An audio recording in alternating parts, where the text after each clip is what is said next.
Converting enzyme inhibitors, ठीक है, enalapril, ramipril, लिसोनोप्रिल। ARBs की हम बात कर चुके हैं, टेलमी, ओल्मी, लोसार्टन, कैंडिसार्टन, वालसार्टन। सीसीबीज की हम बात कर चुके हैं, एम्लोडिपिन, फेलोडिपिन, निमोडिपिन, निपेडिपिन, इसारडिपिन, वेरापामिल, डाइल्टियाजैम। याद रखिएगा ये दो अलग तरीके के नाम है जिनके पीछे डिपिन नहीं आता है। एक आता है वेरापामिल, एक आता है डिल्टियाजैम। वेरापामिल और डिल्टियाजैम दोनों ही सीसीबीज की कैटेगरी की ड्रग है और एग्जाम में पूछा हुआ क्वेश्चन है। Verapamil is the one drug, डिल्टियाजैम is the second drug, और ये दोनों की दोनों किस्में आती है कैल्शियम चैनल ब्लॉकर्स के अंदर। अगला है beta blockers, atenolol, metoprolol, bisoprolol, labetalol. Drug of choice in the pregnancy induced hypertension, pregnancy induced hypertension की drug of choice labetalol, propranolol. ये सारे के सारे beta blockers. Diuretic, hydrochlorothiazide, chlorthalidone, spironolactone, frusemide, this all are the diuretic.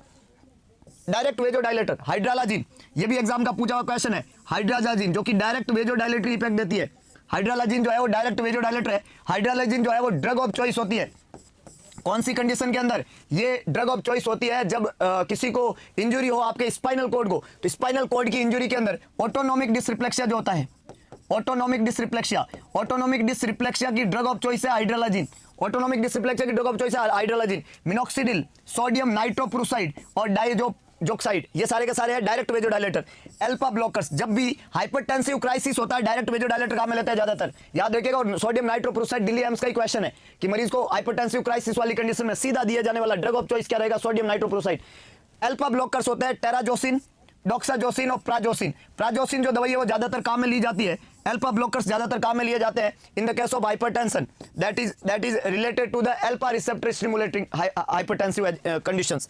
And central alpha 2 agonist में आती है clonidine जो कि हॉट जो है मेथाइलडोपा, और क्लोनिडिन जो है वो हॉट फ्लैश जो आपके मेनोपोजल सिंड्रोम के अंदर आते हैं उनकी ड्रग ऑफ चॉइस में आती है क्लोनिडिन, वहां पे काम में ली जाती है क्लोनिडिन। तो these all are the agent which is use in the case of hypertensive conditions.